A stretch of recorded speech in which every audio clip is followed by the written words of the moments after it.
Hi, I'm Jake. I make RPG supplements and videos about Pathfinder 2. Or Pf 2.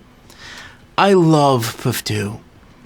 And, like, I love a lot of games, but I love Pf 2 more than I've loved any other role-playing game. And Tian Xia is not discouraging that in the slightest. The character guide is freaking awesome. So Nagaji is why we're here today. Nagaji heritage and some feats. Shimmertongue Nagaji.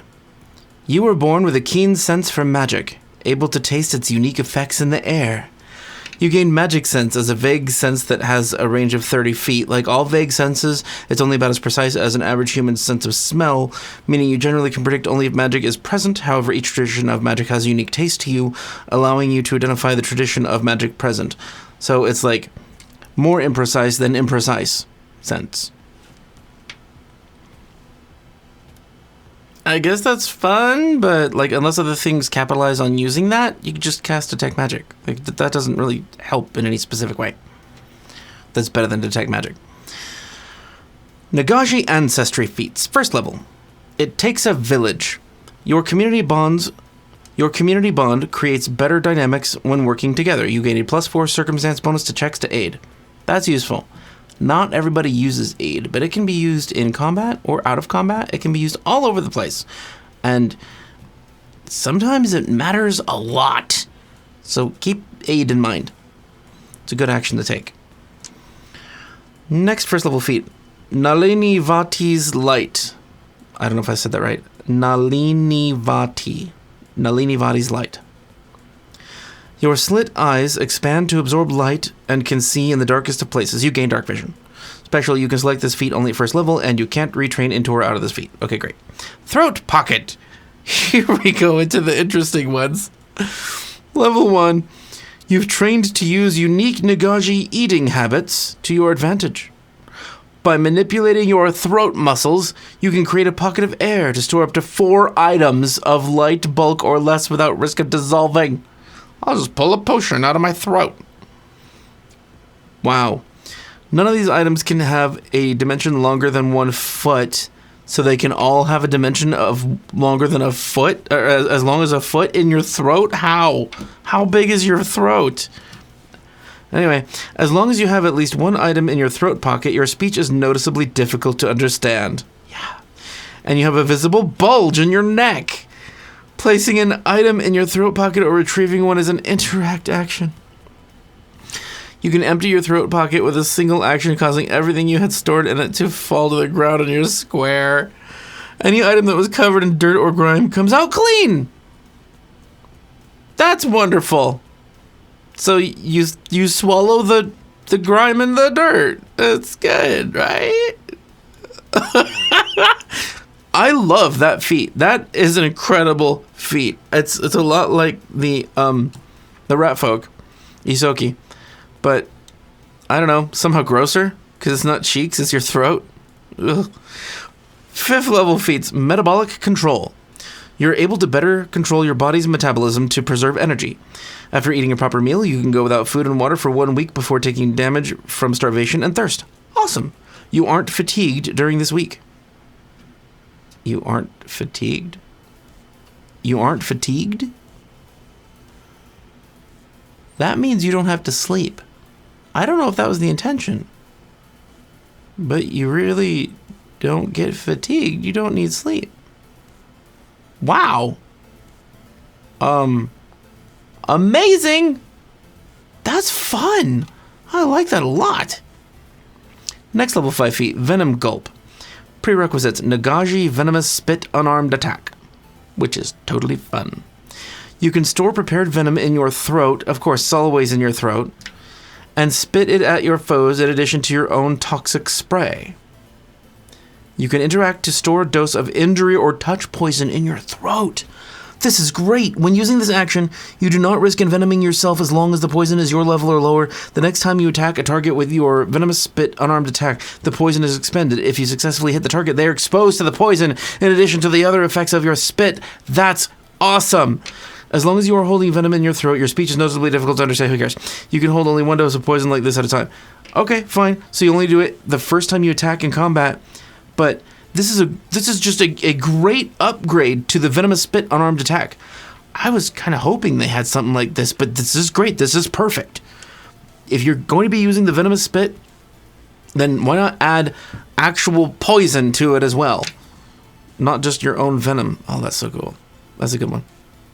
Level 9 feat. Hypnotic Gaze. Prerequisites. Hypnotic Lure. From the Impossible Lands book, where the Nagaji are. You can widen your field of vision, allowing you to affect more creatures with your Hypnotic Lure. Great. Once per day, when you use Hypnotic Lure, you can affect all creatures in a 30-foot cone, rather than one creature within 30 feet, and that is awesome and necessary. Because Hypnotic Lure was useful, but only in niche situations in a fight. But this way you can affect everybody in a 30-foot cone. That's enormous. Yeah, that's cool. 13th level. Synchronous Slither.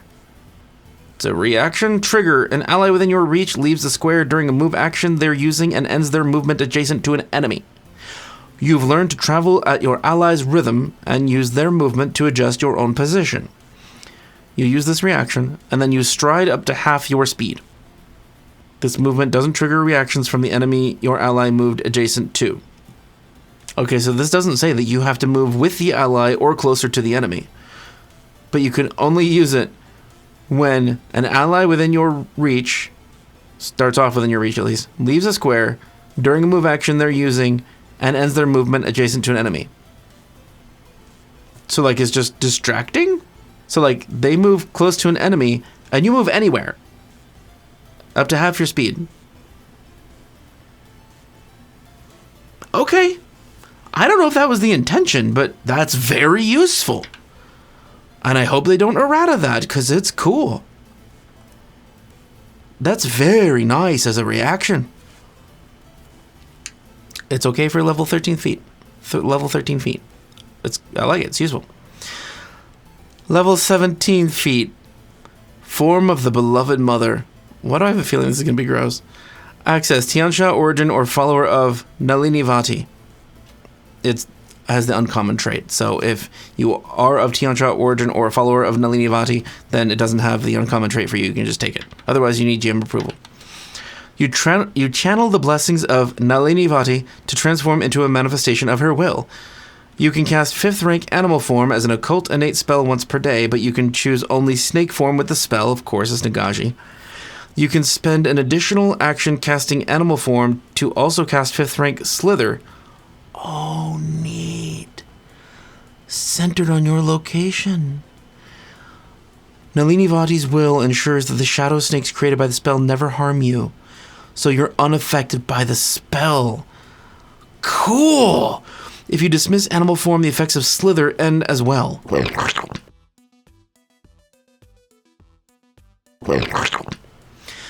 Slither is the new version of Black Tentacles, and it does more damage than Black Tentacles did. I love that you're part of the spell's effect, but not affected by it. This is a really good spell, partly because you're getting 2 spell effects in one, but also you're not harmed by the area of effect of Slither. This is just good. I have no idea how useful this is at 17th level. I'm just not sure.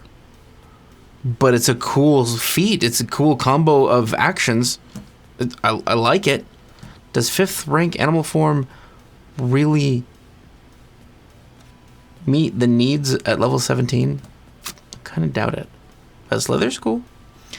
I guess it's useful. It's super dramatic. It would be good as an AoE, and that's probably it. Because 17th level, I mean, to have a spell that would be on par with what other people are doing at that level, it would have to be a 9th rank spell. And that's just not going to happen from an Ancestry feat. Anyway, I like the new Nagaji feats. Some of them are really fun, and there's so much going on in your throat. No, the Venom Gulp is great, because you spit toxin at the same time you spit venom. I love that one. Anyway, thank you for being here. If you're a patron, thank you for patronizing me. I deserve some patronizing sometimes. Thank you for being here. Seriously, you help a lot. And if you are somebody watching who isn't a patron and you're interested in just getting to know us better, come to the Discord. Chat with us. We're really fun nerds. And we have like a food channel now, because we do. I mean, in the Discord, we share recipes and stuff. I don't know, we're weird. We're friends. That's all it is. If you want us to catch up on more Tian Xia stuff, here's the playlist. If you want to check out some archetypes, they're right here. There's a lot of archetypes there. Okay, thanks. Bye. Mwah.